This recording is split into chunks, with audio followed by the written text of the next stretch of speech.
మా వంటగదికి స్వాగతం. మా వంటగదిలో ఈరోజు ఎగ్ ఫ్రైడ్ రైస్ ఎలా చేసుకోవాలో చూద్దాం. ఈజీగా చేసుకోవచ్చు, ఎంత టేస్టీగా ఉంటుంది.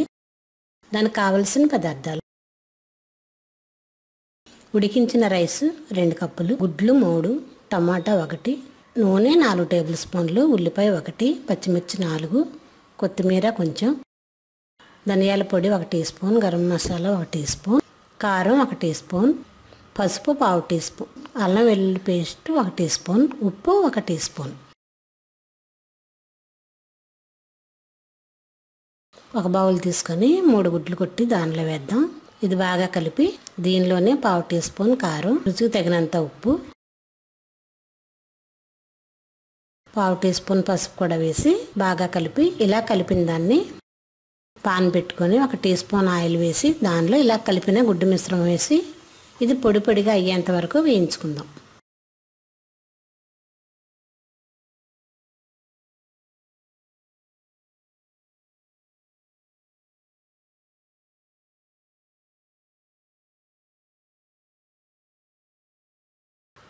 ఇలా పొడి పొడిగా అయిపోవాలి.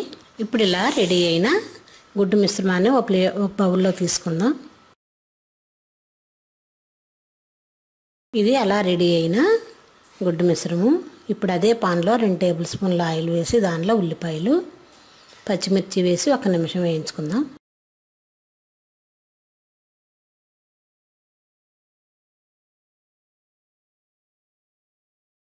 ఇవి వేగిన తర్వాత దీనిలోనే టమాటాలు కూడా వేసి ఇవి మెత్తబడేంత వరకు వేయించుకుందాం. ఇలా 1-2 నిమిషాలు వేపితే టమాటా కూడా నూనెలో మెత్తబడుతుంది. ఇప్పుడు దీనిలో కొద్దిగా కొత్తిమీర, 1 టీ స్పూన్ అల్లం వెల్లుల్లి పేస్ట్ కూడా వేసి వేయించుకుందాం. ఇలా 1 నిమిషం వేయించిన తర్వాత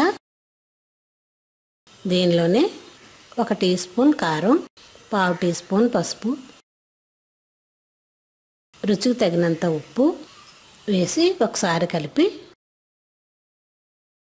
ఇది బాగా కలిసిన తర్వాత దీనిలో మళ్ళీ 1 టీ స్పూన్ ధనియాల పొడి, 1 టీ స్పూన్ గరం మసాలా కూడా వేసి బాగా కలుపుదాం.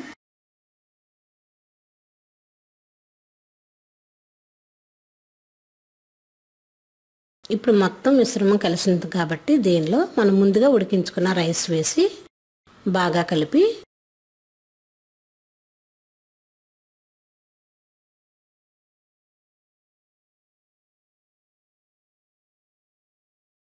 రెండు కప్పుల రైస్కి 3 గుడ్లు సరిపోతాయి.